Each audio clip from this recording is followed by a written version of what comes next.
Salut, je m'appelle Scott, je suis en relation avec Caitlin. On a tous les deux commencé à sortir ensemble depuis le lycée. On était camarades de classe à l'époque. Je rêvais d'elle toute la journée. Elle était mon béguin. Je n'ai jamais pensé que j'avais une chance avec elle. À l'école, tous les garçons voulaient être avec elle. Elle était incroyablement belle. Son apparence rivalisait avec celle d'un mannequin. Elle participait à des concours de beauté à l'école et gagnait à chaque fois. Honnêtement, je n'ai jamais pensé que j'avais une chance avec elle. Mais comme le destin l'a voulu, on nous a confié le même projet.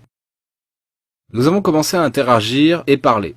Sa voix était très agréable et elle ne m'a jamais donné l'impression d'être un raté. Elle m'a aussi aidé avec mes autres travaux scolaires. Peu à peu, nous avons commencé à être attirés l'un par l'autre. Je lui ai avoué mon amour pour elle. Elle était réticente, mais elle acceptait au bout d'un moment. Avec le temps, nous nous sommes rapprochés et avons commencé à nous fréquenter. C'était pendant l'été. Nous allions visiter différents endroits en ville. Comme j'avais une voiture, il n'était pas difficile pour nous de souvent nous retrouver.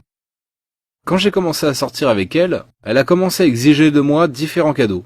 Pour son anniversaire, je lui ai acheté un iPhone.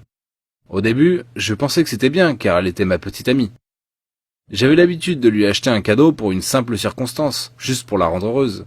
Avec le temps, ses demandes ont commencé à augmenter. J'étais plus riche que la moyenne des étudiants. Je suppose qu'elle a vu ça en moi. La possibilité qu'elle soit une chercheuse d'or était hors de question pour moi. Elle se battait pour des raisons stupides. Je lui devais trop pour lui apporter des cadeaux et tout un drame s'en est suivi. Cette relation me coûtait cher. J'ai commencé à demander plus d'argent à mes parents. J'avais l'habitude de leur mentir.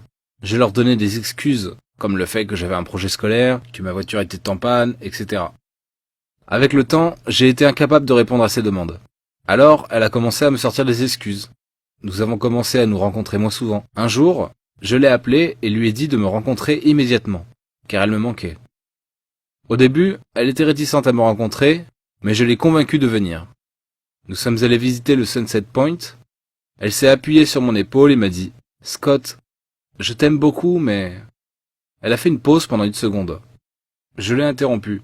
« Mais quoi ?» Elle a changé de sujet en disant que je ne l'aimais pas assez. J'ai essayé de lui être redevable, mais elle a commencé à se battre. Sous l'effet de la colère, nous nous sommes éloignés l'un l'autre. Il m'a fallu presque 2 jours pour la récupérer. Elle était trop furieuse cette fois-ci et ne s'est pas laissée convaincre par mes petits cadeaux. Je lui ai donc acheté un nouvel ordinateur portable, un Apple MacBook Pro.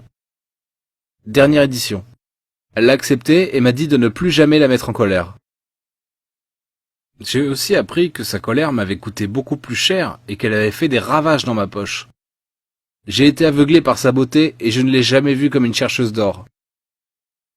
Chaque fois que mes amis et ma famille parlaient d'elle, je rejetais tout simplement l'idée qu'elle puisse me tromper. J'étais confiant que nous nous marierons un jour. Et c'était un investissement évident.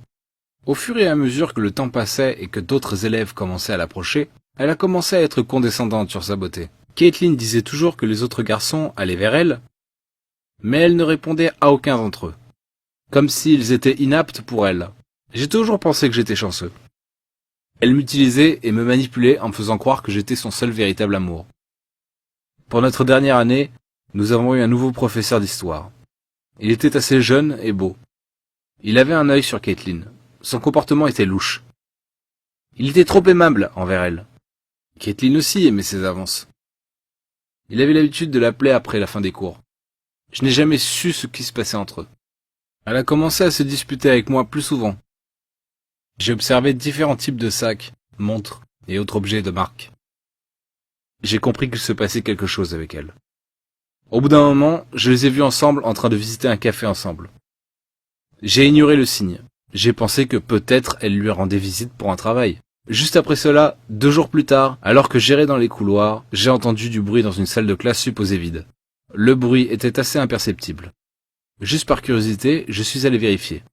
À mon grand choc, je l'ai trouvée elle et son professeur d'histoire à moitié nus, dans une position très bizarre. Ils étaient tous les deux choqués aussi. J'ai rompu avec elle après ça. Bien sûr qu'elle a essayé de s'excuser. Je n'ai jamais regardé en arrière.